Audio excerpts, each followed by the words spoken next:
Se você achou que 2026 ia começar tranquilo, o ano começou com 3 bombas. Crise no STF, Maduro sendo prendido e China travando a importação das carnes brasileiras para lá. Bom, para você que não me conhece, meu nome é Bruno Rabelo, eu trabalho no mercado financeiro atualmente com mais de 110 milhões de reais sob a minha assessoria e esse é um quadro do canal chamado Resumo Semanal, onde a gente pega todas as notícias do mercado financeiro da semana passada e traz para você, de uma forma resumida, direto, sem aquele economês difícil para você entender e a gente explica de forma clara, direta, para você sair daqui com o necessário para começar a sua semana bem informado. Enquanto você estava lá estourando espumante na virada do ano de recesso, o Trump não tirou folga e já estava planejando uma operação que ia parar o mundo todo. O Trump literalmente conseguiu mandar suas forças de o exército americano para dentro de um país e tirar o presidente de lá sem ter nenhuma morte envolvida para o time do Trump. Com certeza você já deve estar sabendo disso. No dia 3 de janeiro, o Donald Trump aprovou uma operação que ele literalmente com o exército americano invadiram a Venezuela, capturaram o Nicolás Maduro literalmente de um forte armado com guardas ali ao redor, com o exército protegendo ele, conseguiram capturar o Maduro e levar ele para os Estados Unidos. E se você acha que isso é só por conta da democracia, você está muito enganado. O Trump deixou claro que essa foi uma operação destinada a conseguir capturar o Maduro para os Estados Unidos agora controlar a Venezuela. Então, eles deixaram claro que eles vão controlar a Venezuela nesse período, até que o dinheiro que eles investiram ali na Venezuela na década de 90 seja recuperado. Se você não está entendendo, por que os Estados Unidos fez isso? Literalmente, a Venezuela, ela produzia muito petróleo. A gente está falando que a Venezuela é o país que mais tem reserva de petróleo no mundo inteiro. Você tem noção que a Arábia Saudita é rica pra caramba? E eles são o país com a segunda maior reserva de barris de petróleo do mundo.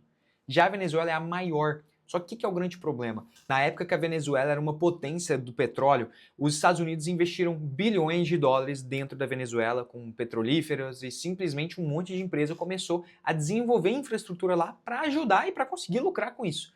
Só que quando o Hugo Chávez entrou, assumiu o poder, ele literalmente confiscou todas essas empresas, tomou essas empresas, esses investimentos dos Estados Unidos simplesmente para a Venezuela e usaram como eles quiseram. Então, literalmente, eles roubaram dos Estados Unidos empresas de bilhões e bilhões de dólares, que tiveram muito investimento. E nenhum presidente dos Estados Unidos fez nada em relação a isso. E aí Hugo Chávez morreu, depois veio o Maduro, e agora Donald Trump aproveitou que já era uma ditadura, já estava com um governo que estava com muito contato com a Rússia, com a Índia, com a Cuba também, decidiu invadir, tirou Nicolás Maduro e assumiu toda a Venezuela. Agora, ele disse que vai conduzir até conseguir fazer uma transição segura de poder. Então, o que ficou claro é que, literalmente, a Venezuela agora foi tomada pelos Estados Unidos, que vai, na minha visão, administrar de uma maneira muito melhor do que o Maduro, e agora vai conseguir tocar e vai ter acesso, vai colocar as mãos no petróleo da Venezuela. E aí muita gente vai falar, porra, faz sentido, não faz? E aí fica o seu entendimento, o que você acha? Deixa aqui nos comentários se você acha que faz sentido ou não. Eu prefiro 1000 vezes o petróleo indo para a mão dos Estados Unidos do que o petróleo indo para a mão da China e da Rússia. Eu acho que aqui vai ser muito mais bem aproveitado, do lado do Ocidente, e essa é uma forma que os Estados Unidos encontrou de demonstrar poder, de mostrar que realmente é uma nação poderosa que consegue invadir territórios, invadir países e tomar conta disso. Claro que, pessoal, defender que tem uma invasão no Brasil é fora de cogitação em qualquer situação. A gente não está vivendo a mesma situação da Venezuela. Claro que a gente tem um poder de esquerda aqui no Brasil, tem muita gente falando do STF, mas quando você defende uma tomada de poder do Brasil pelos Estados Unidos, a gente está falando que literalmente a gente está entregando os nossos poderes, a soberania brasileira para os Estados Unidos, coisa que a gente não está nem perto de como estava a situação na Venezuela. Então, assim, chegar nesse nível de entrega, de comparação, não faz sentido nenhum. É claro que teve muita gente que ficou feliz, pô, foi legal pra caramba o Maduro não tá mais tomando conta da Venezuela. Eu acho que o Trump é um gestor muito melhor do que o Maduro. Só que torcer para que isso aconteça no Brasil não faz muito sentido na minha visão. E eu acho que na visão da maioria dos brasileiros. Mesmo que você tenha um governo de esquerda, um governo ali com essa questão do STF e tudo mais, o pessoal vem falando sobre um autoritarismo do STF, defender isso é fora de cogitação, não faz muito sentido em nenhum dos pontos, tá? Você defender que o Lula seja preso, beleza. Agora que os Estados Unidos assumam o Brasil, aí não tem lógica, realmente, não tem procedente, não tem porquê acontecer um negócio desse. Os pontos positivos não seriam maiores do que os negativos. E aí muita gente pensou que o petróleo ia disparar de preço, só que o oposto aconteceu.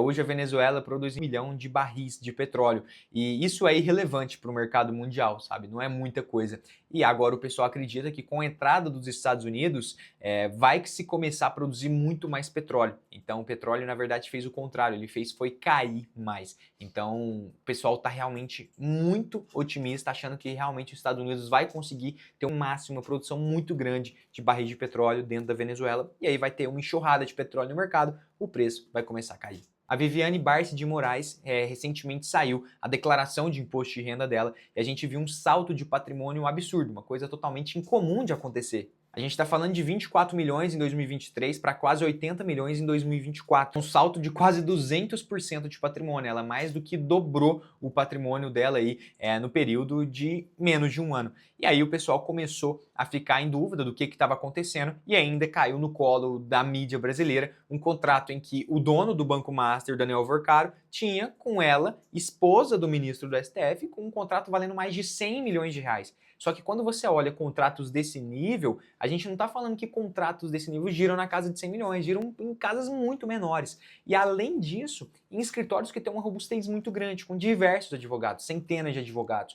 Aí você tem esse nível de contrato. Agora o escritório dela tem menos de 20 advogados, se eu não me engano, não é um escritório tão grande quanto os maiores do Brasil possuem, só que tiveram contratos de cifra absurdas. E aí o que o pessoal está levantando de dúvida, o que está saindo na mídia? E os investidores americanos também estão pensando nisso, estrangeiros. Será que o judiciário brasileiro é comprado? Será que a gente não tem segurança fiscal no Brasil? O Brasil já gasta demais e agora a segurança do judiciário está comprada e será que a gente não consegue ter essa proteção também?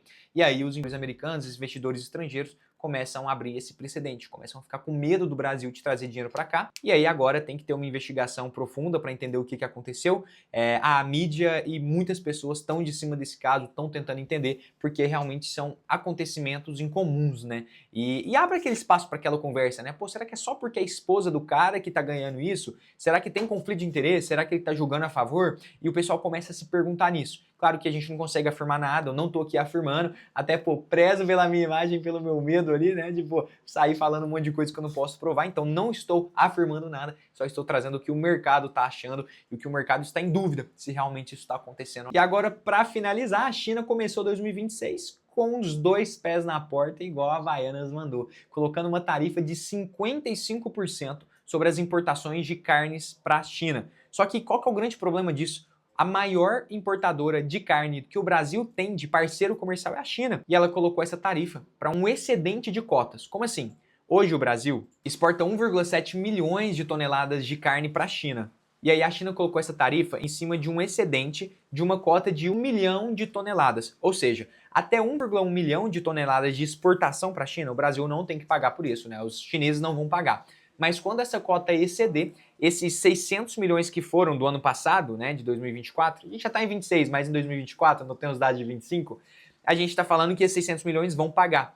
E aí a gente está falando de uma grande queda nas exportações, porque fica inviável, é melhor você comprar lá na China do que comprar aqui no Brasil, ou comprar de outro país, que vai pagar muito mais barato. Aí a gente tem essas 600 mil toneladas perdidas aí no meio dessa conversa que vai ser taxada e aí vai ficar mais difícil. E o Brasil tem uma grande exportação para a China, é muito dependente da China nessas exportações. Então é mais um tiro aí no pé e a gente vê que o mercado aí amanheceu em queda para as empresas que são do mercado de carne. Os frigoríficos brasileiros realmente podem sofrer muito com essa medida da China. E o que eu acho mais sacanagem é que quando acontece isso, cadê a mídia? Cadê os esquerdistas? Cadê o pessoal que bate aí no Trump falando das taxações que ele colocou? Quando vem a China taxando em 5%, ninguém fala nada.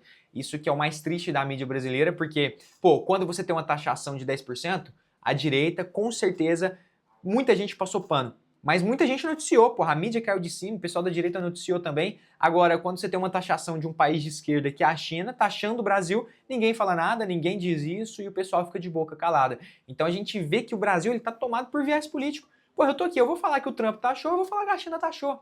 Mas a mídia brasileira não faz isso, porque tá comprado por viés político. Então isso mostra que você confiar na mídia brasileira, você está totalmente cego, você está direcionado. Você tem que acompanhar canais que realmente vai te mostrar os dois lados. Pô, claro que eu tenho um viés aqui que eu sou um liberal, eu topo e eu gosto do liberalismo econômico. Então eu vou me convencer mais facilmente de medidas liberais. E eu vou ser contra países de esquerdas, comunistas e tudo mais. Eu não gosto disso, não é o que eu acredito. Porém, eu tenho claro na minha cabeça que pô, uma taxação de 10%, de 50% é ruim, eu tenho que explicar isso. E uma taxação da China também de 50% é ruim, não faz sentido. Só que o que você precisa entender é que você precisa acompanhar dos dois lados. Tirar um pouco da ideologia política da sua cabeça e entender que o Brasil está sendo taxado de todas as pontas.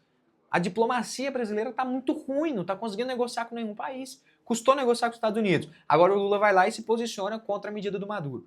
Aí, bom parceiro comercial da China, vai lá e toma taxação na cabeça. Então, assim, o Brasil, a diplomacia que antes era uma coisa muito boa do Brasil, já está se deixando de ser. Já é uma diplomacia que não está sendo boa mais. Já é uma diplomacia que não está sendo aquele diferencial do país. Aquele país isentão que consegue negociar com direita, com esquerda, fazer bons negócios, pô, tá acabando. Não está conseguindo fazer bons negócios com a direita, não está conseguindo fazer bons negócios nem com a China agora, e aí fica nesse meio termo. Não vai para um lado, não vai para o outro, não consegue fazer bons negócios com ninguém, e quem sofre é o empresário brasileiro, a população brasileira, que no final da conta, quem vai pagar as contas é a população média, a baixa renda, a classe média, com mais impostos e com menos acesso às coisas dentro do mercado, menos acesso aos produtos industriais, tudo vai ficar mais caro. Porque o Brasil, o país, o governo não consegue negociar, não consegue tomar medidas boas e tudo que faz é para ferrar o cidadão, é para ferrar o empresário.